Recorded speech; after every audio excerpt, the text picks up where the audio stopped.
میں اور علی ایک نور ہیں، یہ جملہ اپنی جگہ ٹھیک ہے، لیکن لفظ آ رہا ہے من، میں اور علی ایک نور سے ہیں، میں اور علی ایک نور سے ہیں۔ دیکھیے کسی کا ایک خون ہو جانا یہ الگ بات ہے، اور کسی کا ایک خون سے ہونا الگ بات ہے۔ دو لوگوں کے بلڈ گروپ مل سکتے ہیں، آپ کا بھی اے پازیٹیو ہے اور ان کا بھی اے پازیٹیو ہے، آپ دونوں کہہ سکتے ہیں ہمارا اور آپ کا بلڈ گروپ ایک ہی ہے، لیکن یہ نہیں کہہ سکتے کہ ہم ایک ہی خون سے ہیں۔ یہ اس وقت ہی کہا جا سکتا ہے کہ دو بیٹے بیٹھے اور سامنے باپ ہو، تو بیٹے کہہ سکتے ہیں ہمارا خون اسی سے ہے۔ جب منیت آ جاتی ہے تو اس منیت کو تلاش کرو کہ اس منیت کا تعلق کہاں سے ہے اور اس کا محیط کہاں تک پہنچ رہا ہے۔ تو اب نور محمد سے پہلے، نور علی سے پہلے صرف ایک نور ہے جسے اللہ کہتے ہیں، تو پیغمبر نے کہا اسی نور سے تو ہم ہیں، اسی نور سے تو ہم ہیں۔ اور جملہ لے جائیں سمجھنے والے کہ یہ پورا ہمارا جسم، یہ پورا ہمارا جسم، کسی منزل پر میں مثال دے رہا تھا اور اپنی دہرائی ہوئی مثال آج پھر دوہرا دیتا ہوں کہ ہمارا جسم، اس میں بلڈ گروپ دوڑ رہا ہے۔ ہمارے جسم کا جو گروپ ہے، ہمارے جسم میں جو خون ہے، اس کا بلڈ گروپ ہوتا ہے، ہر کسی کا الگ گروپ ہوتا ہے، کسی کا اے پازیٹیو ہے، کسی کا بی پازیٹیو ہے، کسی کا اے بی پازیٹیو ہے، کسی کا او پازیٹیو، کسی کا او نیگیٹو، یہ سب ہے نا۔ تو اب سر کے بال سے لے کے پاؤں کے ناخن تک جتنی رگیں ہیں سب میں ایک ہی خون دوڑ رہا ہے نا۔ جو دائیں ہاتھ کا بلڈ گروپ ہے وہی بائیں ہاتھ کا بھی بلڈ گروپ ہے۔ جو ان رگوں میں خون دوڑ رہا ہے، جو خصوصیت یہاں کی رگوں کی ہے وہی خصوصیت یہاں کی رگوں کی بھی تو ہے نا۔ ایسا تو نہیں ہے کہ دائیں ہاتھ والا گروپ الگ ہو جائے گا، بائیں ہاتھ والا گروپ الگ ہو جائے گا، شریانیں جو دماغ میں دوڑ رہی ہیں ان کا گروپ الگ ہو جائے گا، اور جو سینے تک آ رہی ہیں ان کا گروپ الگ ہو جائے گا۔ جہاں جہاں جسم میں رگیں دوڑ رہی ہیں سب میں خون کی صفت ایک ہی ہوتی ہے۔ اب تو سمجھو کہ پیغمبر نے کہا میں اور علی اللہ کے نور عظمت سے بنے ہیں، جو اس نور کی صفت وہ ہمارے نور کی صفت۔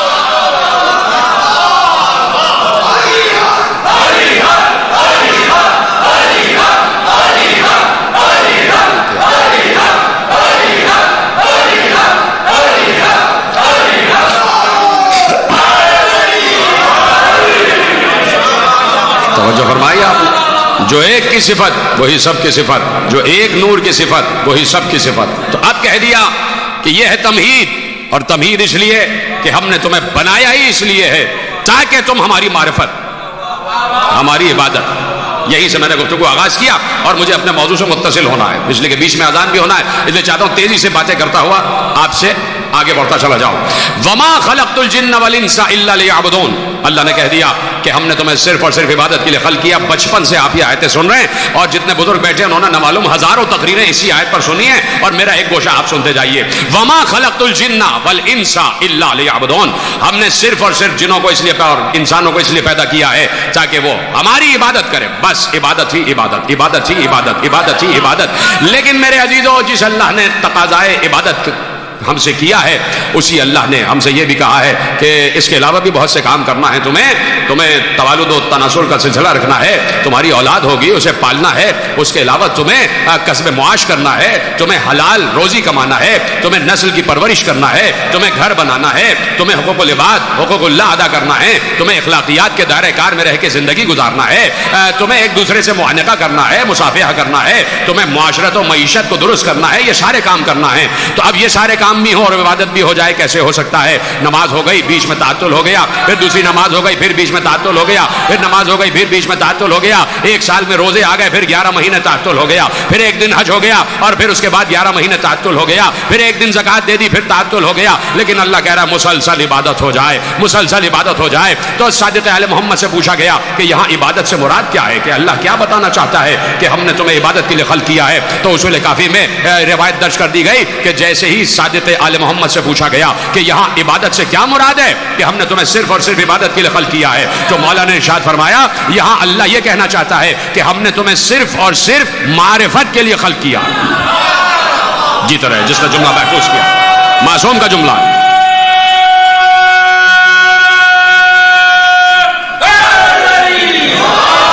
ہم نے تمہیں صرف اور صرف معرفت کے لیے خلق کیا۔ کہا لیعبدون سے مراد لیعرفون ہے، اصول کافی۔ ہم نے تمہیں صرف اور صرف معرفت کے لیے خلق کیا، ہم نے تمہیں صرف اور صرف معرفت کے لیے خلق کیا۔ یعنی اٹھتے بیٹھتے سوتے جاگتے چلتے پھرتے کھاتے پیتے کروٹ کروٹ یہ پہچانو کہ ہم کون ہیں، یہ پہچانو کہ ہم کون ہیں. پریشان تو نہیں ہو گئے آپ؟ تو بس میرا ساتھ دیتے جائیے. میں نے کہا 15 یا 20 منٹ کی بات ہے، اس سے زیادہ کی. اور بات یہ ہے کہ مجھے سمجھ میں نہیں آتا کہ جو لوگ اٹھ کے جا رہے ہیں ان کو یہ گراں کیا گزر رہا ہے ذکر، ان کو کیا ذکر آل محمد سے کوئی بڑی ضرورت پیش آ گئی ہے؟ تو ساری ضرورتیں ترک کر دیا کرو. جب بیٹھو بس میں علی میں تو اٹھنے کی ضرورت نہیں ہے. ہاں جب کوئی اٹھا دے تو اٹھ جاؤ.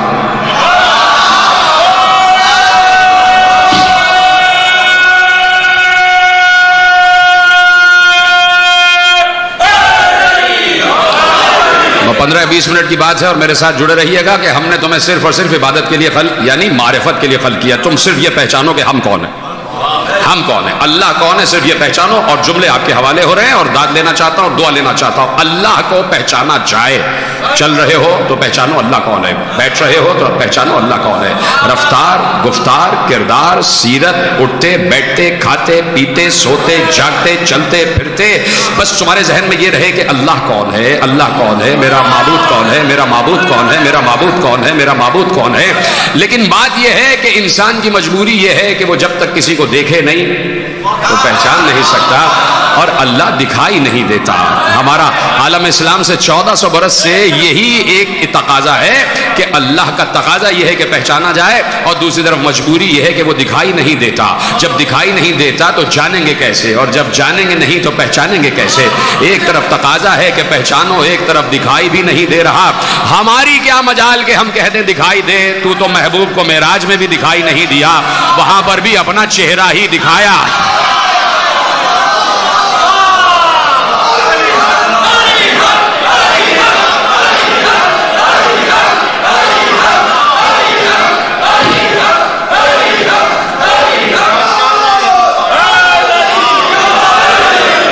محبوب کو معراج میں دکھائی نہ دیا تو ہمیں کیسے دکھائی دے جائے گا؟ جو دکھائی دے جائے وہ اللہ نہیں ہے، جو نظر آ جائے وہ اللہ نہیں ہے. جب محبوب کو معراج میں دکھائی نہ دیا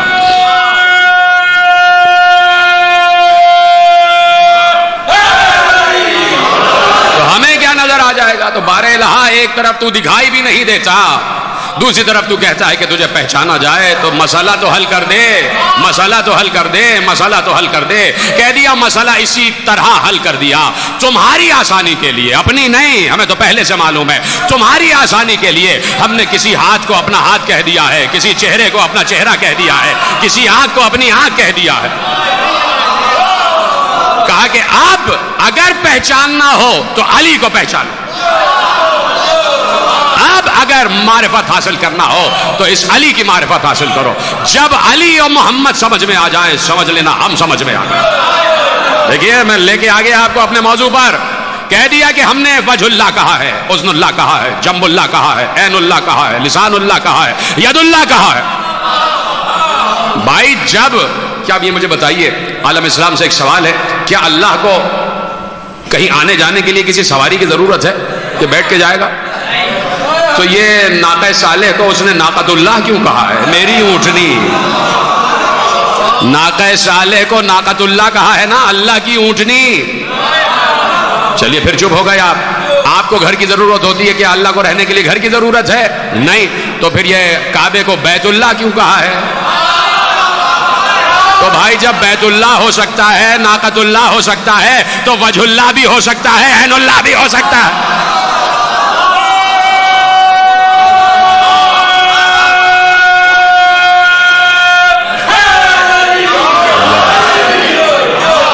فرما رہے ہیں نا آپ. تو اب پہچانا جائے تو انہیں ختم ہو رہی ہے بات کہ جن کے ذریعے سے وہ پہچانا گیا.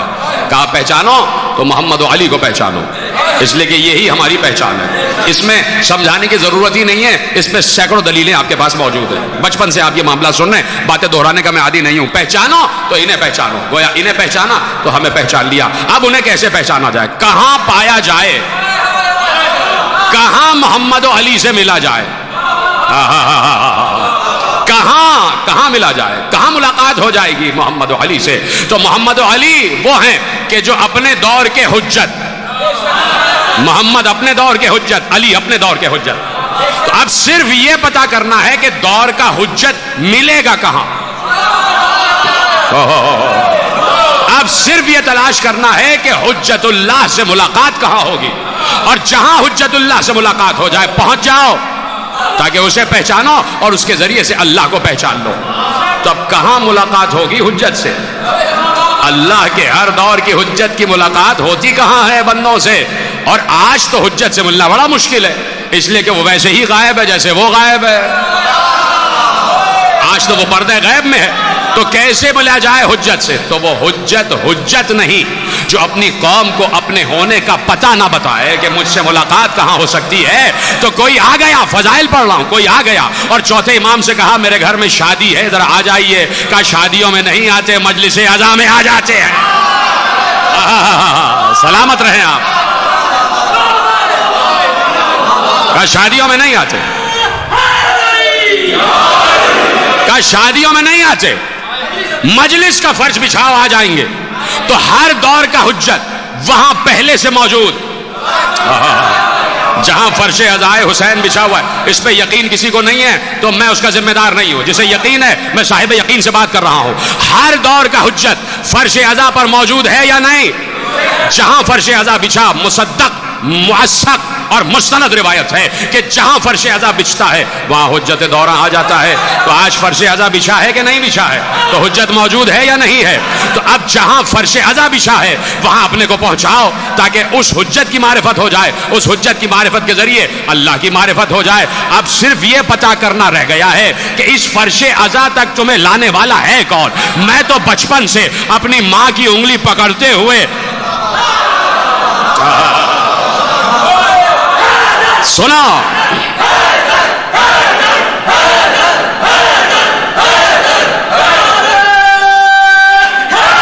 یا علی کون لایا تمہیں اس فرش عزا تک؟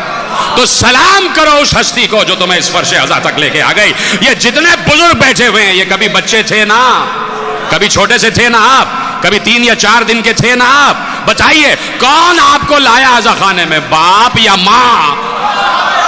داد دے دیتے تو یہ ساری داد آپ کی ماں کی طرف چلی جاتی۔ ماں ہے جو لے کے آتی ہے اس فرش عزا تک۔ چھوٹے سے تھے، 3 یا 4 دن کے تھے، ماں نے کوئی پرواہ نہیں کی کہ بیمار ہے یا ابھی ولادت ہوئی ہے، کہا نہیں بلاوا آ گیا ہے۔ بچے کو لے کے عزا خانے میں آ گئی اور بچے کو عزا خانے کا راستہ یاد کرا دیا کہ بیٹا یہیں پر حجت خدا ملے گا، اور جہاں حجت خدا ملے وہی خدا ملتا ہے۔ تو ہماری تو مائیں لے کے آتی ہیں عزا خانوں میں، ہماری تو ماں کا احسان ہے کہ لے کر کے آ جاتی ہیں، اور خدا کی قسم کبھی پرواہ نہیں کرتی ماں کو پرواہ نہیں ہوتی۔ کبھی کبھی مرد مصلحت اور حکمت کا شکار ہو جاتے ہیں، لیکن کبھی بھی مجلس ہو اور کہیں قریب میں کوئی ماں رہ رہی ہو وہ اپنے بچے کی انگلی پکڑ کے ضرور آتی ہے۔ کیوں؟ اس لیے کہ اسے پتا ہے حجت سے پہلے مادر حجت آتی ہے۔ مصائب نہیں پڑھ رہا، فضائل پڑھ رہا، ایک ماں کے احسان ثواب کی مجلس ہے۔ تو ماں کا کردار ہماری اس قوم میں بڑی اہمیت رکھتا ہے، ایک ماں ہی کے احسان ثواب کی مجلس ہے۔ نہ ہوتے آپ یہاں موجود اگر آپ کی مائیں آپ کو یہاں نہ لائی ہوتی۔ میں دیکھ رہا ہوں بزرگوں کے آنسو نکل رہے ہیں، جن کی والدہ سلامت ہیں خدا ان کا سایہ دراز فرمائے، اور جن کی چلی گئی خدا ان کو جوار جناب سیدہ میں بلند مراتب عطا فرمائے۔ تو ہمیشہ یہ بات خیال ذہن میں رکھا جائے کہ اس معرفت قدے تک لانے میں ہاتھ کس کا ہے؟ جیتے رہے سلامت رہے۔ یہ معرفت قدے تک لے کر کون آیا؟ لے کر آئی ماں۔ اور اب پیغمبر نے حدیث ارشاد فرمائی، پیغمبر نے کہا اطلب العلم من المہد الی اللحد، علم حاصل کرو ماں کی گود سے قبر کی گود تک۔ جیتے رہے سلامت رہے جو میرا ساتھ دے رہے۔ بس میرے پاس وقت مختصر ہے لیکن جملے سنتے چلے جائیں۔ علم حاصل کرو جھولے سے لحد تک۔ یہ جھولا کیا ہے؟ یہ جھولا ماں کی گود ہے کا علم حاصل کرو ماں کی گود سے قبر کی آغوش تک۔ پوچھنا چاہتا ہوں اللہ اللہ کہنے والوں سے اور اسلام سمجھنے والوں سے اور قرآن سمجھنے والوں سے اور اہل حدیث سے اور اہل سنت سے اور اہل تشیع سے، سب سے پوچھنا چاہتا ہوں کہ کبھی مجھے کوئی ایسا تو دکھاؤ کہ بچہ دنیا میں آیا اور ماں نے کہا بیٹے پڑھو۔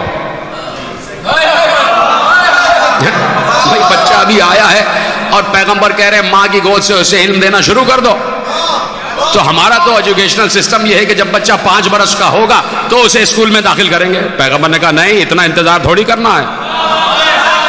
بچہ آئے اور علم دینا شروع کر دو.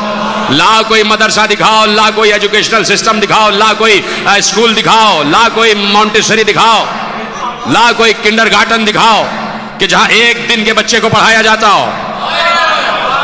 لا کوئی اسکول دکھاؤ جہاں ایک دن کے بچے کو پڑھایا جاتا ہو. اور اگر نہیں پڑھایا جا رہا تو گویا تم رسول کی نافرمانی کر رہے ہو. جیے جیے سلامت رہے آپ. اگر بچے کو آتے ہی پڑھانا شروع نہیں کیا، اس کا مطلب ہے کہ تم نے حکم رسول کی نافرمانی کی ہے. رسول کہہ رہے ہیں ماں کی آغوش سے اسے علم دینا شروع کرو. تو بھائی کہاں دے رہے ہیں علم؟ بتائیے نا، کون ہے جو ماں کی آغوش سے علم دے رہا ہے؟ لاؤ، وہ گھرانے لے کے آؤ، وہ خاندان لے کے آؤ، وہ گودیں لے کے آؤ کہ جہاں ہمیں بتایا جائے کہ اس ماں نے آتے ہی پڑھانا شروع کر دیا. کوئی گود نہیں ہے، کوئی گھرانہ نہیں ہے، کوئی اسکول نہیں ہے، کوئی ایسا مدرسہ نہیں ہے کہ جہاں ایک دن کے بچے کو پڑھایا جا رہا ہو. اور جب نہیں پڑھایا جا رہا تو جملہ دوہراؤں کہ تم نافرمانی کر رہے ہو حکم رسول کی. اور جو حکم رسول کی نافرمانی کرتا ہے ایسا ہی ہے جیسے اس نے خدا کے حکم کی نافرمانی کی ہے. اور جو خدا کا نافرمان ہوتا ہے وہ کافر ہوتا ہے. تو کفر سے بچو اور بچے کو آتے ہی پڑھاؤ، بچے کو آتے ہی پڑھاؤ، بچے کو آتے ہی پڑھاؤ. تو کوئی یہ کہہ سکتا ہے کیسے پڑھائیں، کیسے پڑھائیں؟ وہ تو ابھی بولنا ہی نہیں جانتا، وہ تو ابھی سمجھنا ہی نہیں جانتا. ہم کہیں گے کہ یہ آپ کی سمجھ کا پھیر ہے کہ وہ سمجھنا نہیں جانتا. بھائی وہ سمجھتا بھی ہے، وہ بولتا بھی ہے. بات صرف یہ ہے کہ وہ اپنی زبان میں بول رہا ہے، اپنی زبان میں سمجھ رہا ہے. کوئی ایسا ہو جو اس کی زبان سمجھے،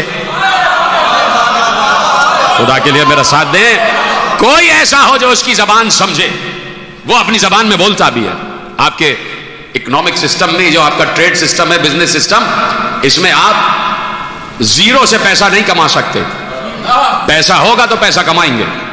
پیسے سے پیسہ کمایا جاتا ہے کہ نہیں؟ پیسہ ہوگا تو پیسہ کمائیں گے. 1 روپے کو 2 روپیہ بنا لیں گے، 2 کو 4، 4 کو 8. ٹھیک ہے، پیسے سے پیسہ کمایا جاتا ہے. اسی طرح علم سے علم کمایا جاتا ہے. شاہد بھائی، قبلہ کاظمی صاحب، حسنین بخاری صاحب، اسی طرح علم سے علم کمایا جاتا ہے. قبلہ آفاق زیدی صاحب، علم سے علم کمایا جاتا ہے. علم ہوگا تو علم کمائے گا. اسی لیے جب آپ رجسٹریشن کرا دیتے ہیں کہ بھائی 4 سال میں ایڈمیشن ہو جائے گا، کہا نہیں بھائی 2 سال کا جب ہو جائے کچھ نہ کچھ پڑھانا شروع کر دیجیے گا گھر میں، تاکہ اسے حروف کی آشنائی ہو جائے، تاکہ وہ نمبرز پہچاننے لگ جائے، تاکہ جب ہمارے پاس آئے تو کچھ تو اس کے پاس ہو نا. یعنی علم سے علم کمایا جاتا ہے، تعلیم سے تعلیم حاصل کی جاتی ہے، پیسے سے پیسہ کمایا جاتا ہے. اے پروردگار، تو نے اپنے حبیب سے کے ذریعے سے کہلوا دیا کہ علم حاصل کرو، علم حاصل کرو، علم حاصل کرو ماں کی گود سے. تو پروردگار، ابھی تو یہ بچہ زیرو ہے، ابھی تو اس کے پاس علم ہے ہی نہیں، اور علم سے ہی علم کمایا جاتا ہے. آواز آئے گی تم ہم سے زیادہ جانتے ہو، کیا ہم نہیں جانتے یہ بات؟ ارے بھائی، ہم اسے علم کا پہلا سبق پڑھا کے بھیجتے ہیں، علم کا پہلا سبق پڑھا کے بھیجتے ہیں. بچہ علم کا پہلا سبق پڑھ کے آتا ہے. خدا کے لیے سمجھیں، بچہ علم کا پہلا سبق اللہ کے یہاں سے پڑھ کے آتا ہے. اب اگر پتہ کرنا چاہو کہ علم کا پہلا وہ سبق کون سا ہے جو بچہ اللہ کے یہاں سے پڑھ کے آتا ہے، تو جیسے ہی بچہ ماں کی گود میں آئے تو دیکھنا پہلا کام کون سا کرتا ہے. اگر ہنس دے تو سمجھ لینا یہی سبق ہے، اور اگر رو دے تو سمجھ لینا علم کا پہلا سبق یہی ہے.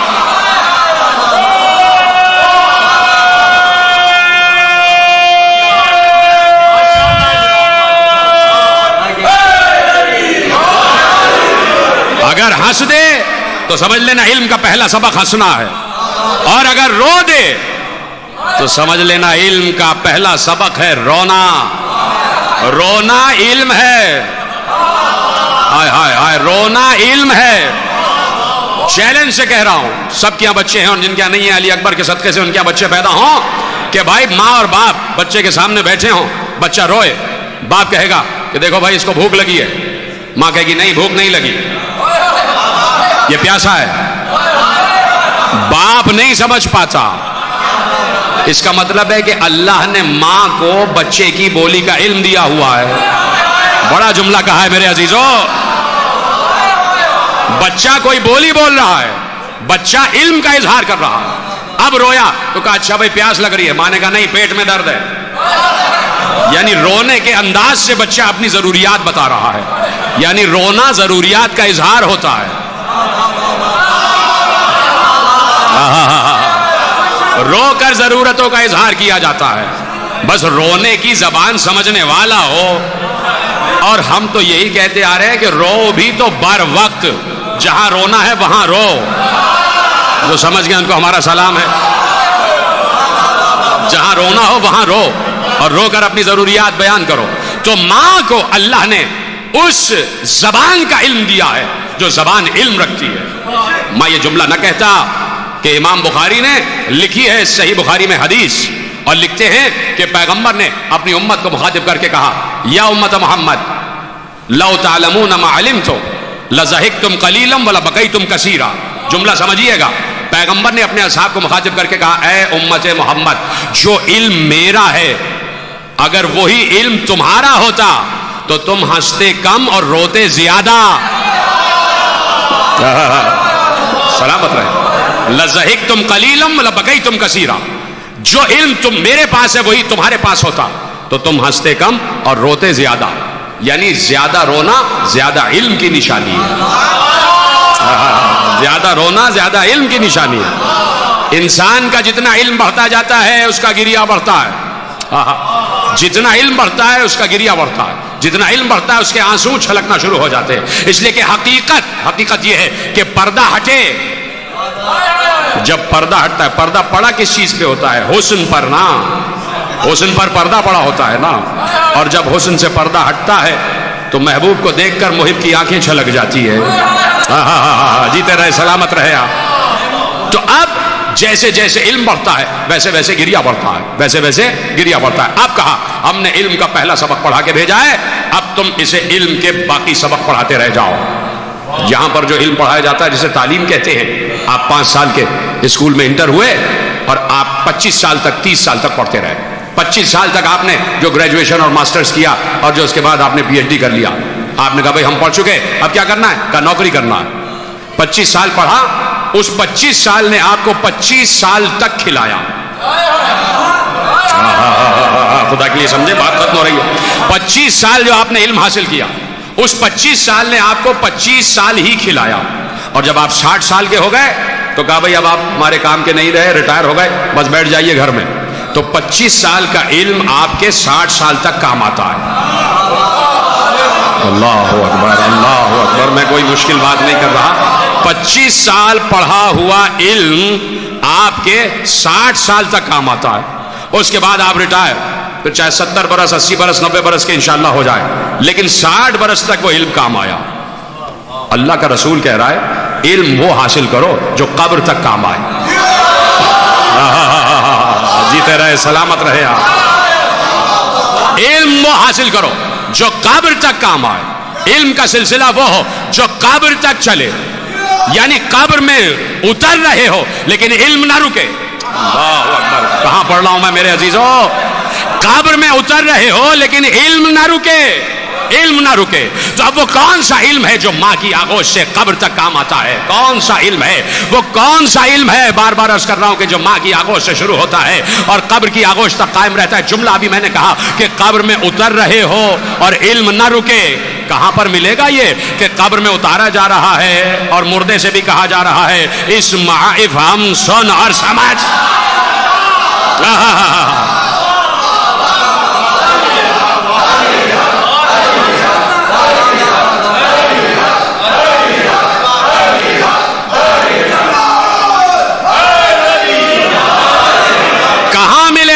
یہ طریقہ کہ قبر میں اتارا جا رہا ہے اور آواز آ رہی ہے کہ سن اور سمجھ, سن اور سمجھ, سن اور سمجھ. کیا سن اور سمجھ؟ یہ بتا تیرا اللہ کون ہے, نبی کون ہے, قرآن کون ہے, امام کون ہے, حجت کون ہے, یہ سب بتایا جا رہا ہے. دیکھو جلے جانا, فرشتے آئیں گے, گھبرانا نہیں.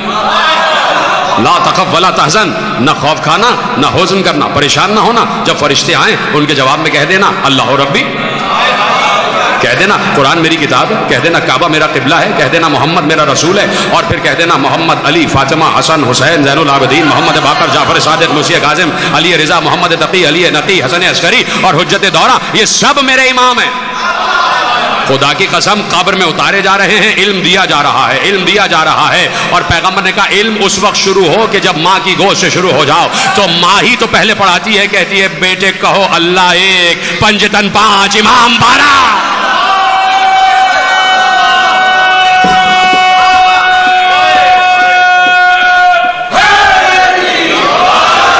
ماں ہی تو پڑھا رہی ہوتی ہے، ماں کا پڑھایا ہوا سبق ہے جو آج تک آپ کو یاد ہے۔ کس سے سیکھا آپ نے رونا؟ کس سے سیکھا آپ نے گریہ کرنا؟ اپنی ماں سے آپ نے گریہ کرنا سیکھا۔ ماں نے رو کے بتایا کہ بیٹے روتے کیسے ہیں۔ ختم ہو رہی ہے بات، بس مسائل کے بعد انشاءاللہ اذان دیجیے گا۔ ماں نے بتایا کہ بیٹے گریہ کیسے کرتے ہیں، یہ نہیں کہ ایسے روتے ہیں، خود رو کے بتایا کہ رونا اسے کہتے ہیں۔ ماں نے ہائے کہا، اور بچہ ماں سے بہت متاثر ہوتا ہے۔ یقین فرمائیں اگر ماں بچے کو مارتی ہے نا تو بچہ پلٹ کے ماں ہی سے لپٹتا ہے، باپ کے پاس نہیں جاتا، بچہ پلٹ کے ماں ہی سے لپٹتا ہے، ماں سے بہت متاثر ہوتا ہے بچہ۔ اور چاہے آپ 80 برس کے ہو جائیں، جب بھی آپ کو اپنی ماں یاد آتی ہے معلوم ہوتا ہے ابھی ابھی آپ اپنی ماں کی گود سے اترے۔ ماں ہمیشہ یاد آتی ہے، ماں کی کمی ہمیشہ ہمیشہ رہتی ہے، ماں کا خلا کبھی پورا نہیں ہو سکتا۔ کبھی کوئی دکھ بھری داستان سامنے آ جائے، کبھی کوئی پریشانی ہو جائے، کبھی آپ کو کسی کی ذات سے تکلیف پہنچے، اس وقت فوراً ماں یاد آتی ہے۔ کاش ماں ہوتی تو اس کی آغوش میں سر رکھ دیتا، ساری پریشانیاں دھل جاتی۔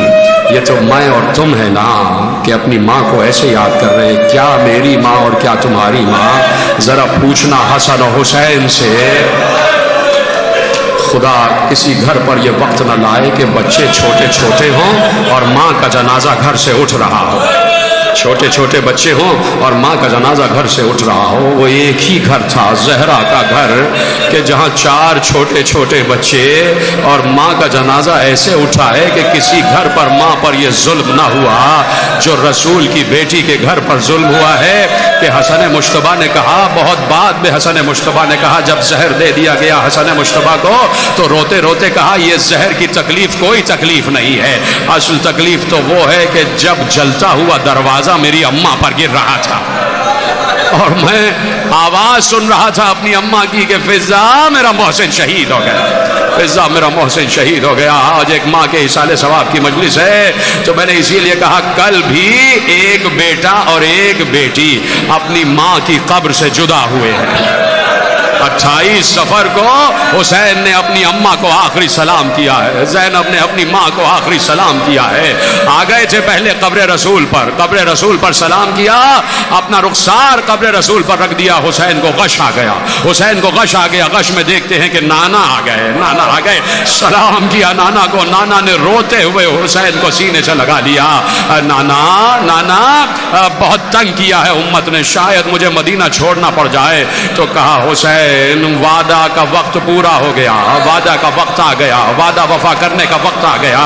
کہا نانا جو حکم، کہا اے حسین اللہ تمہیں اپنی راہ میں شہید دیکھنا چاہتا ہے، اللہ تمہیں اپنی راہ میں شہید دیکھنا چاہتا ہے۔ دوسرا جملہ کہا اور اے حسین اللہ اپنی راہ میں زینب کو اسیر دیکھنا چاہتا ہے۔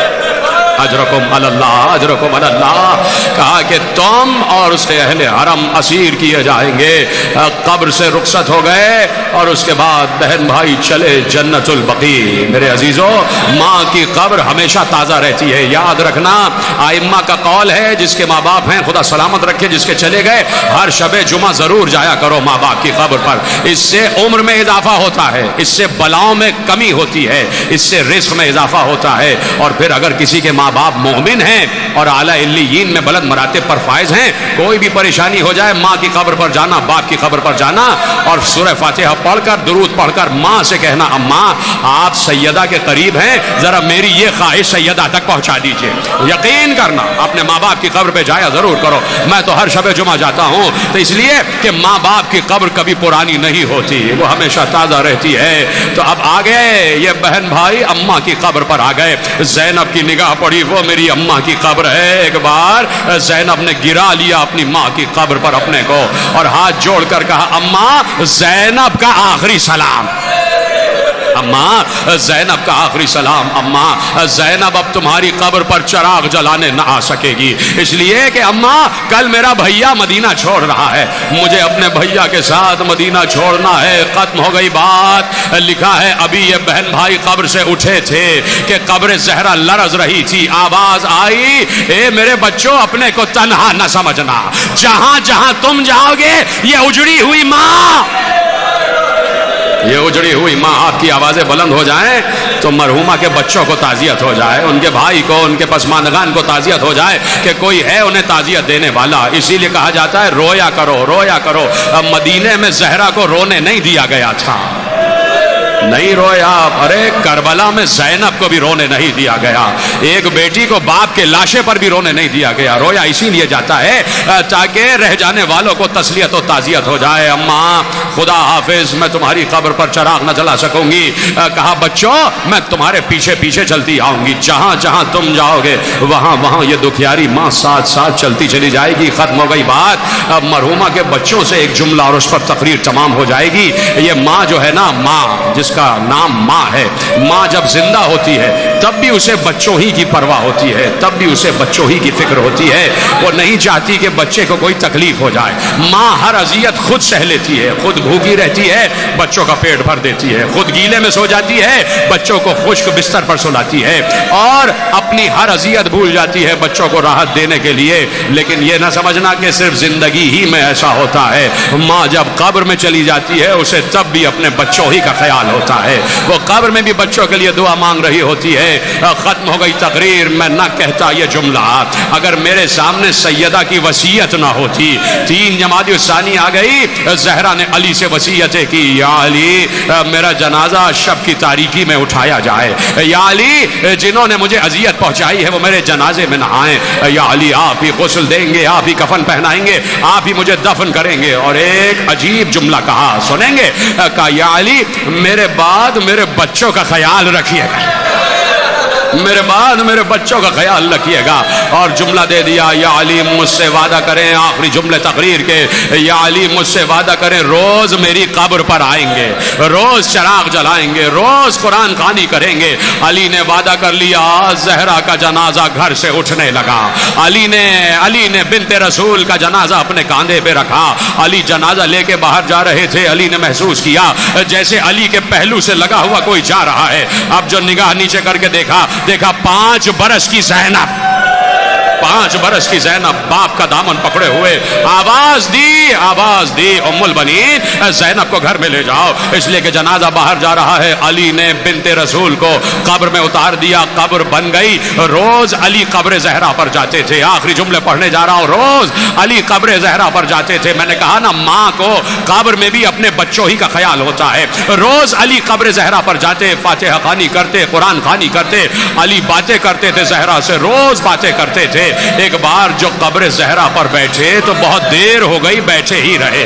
جب بہت دیر ہو گئی ادھر بچوں نے گھر میں تڑپنا شروع کیا، زینب و ام کلثوم تڑپ رہی ہیں، حسن و حسین تڑپ رہے ہیں۔ بچوں نے اپنے گھر کی خاک کو اٹھا کے اپنے سر پر ملنا شروع کیا اور آواز دی اماں تو چلی گئی، آج بابا بھی بھول گئے، آج بابا بھی یاد نہیں کر رہے، آج بابا بھی یاد نہیں کر رہے۔ ادھر بچوں نے تڑپنا شروع کیا، ادھر قبر زہرا لرزنے لگی۔ آواز آئی اے ابو الحسن جتنی جلد ممکن ہو گھر چلے جائیے، اس لیے کہ زینب نے بال کھول دیے ہیں، میرے بچے تڑپ رہے ہیں۔ میں کہوں گا اے زہرا آج آپ کو زینب کا اتنا خیال ہے، کل زینب کو پتھر مارے جا رہے ہوں گے، تازیانے مارے جا رہے ہوں گے۔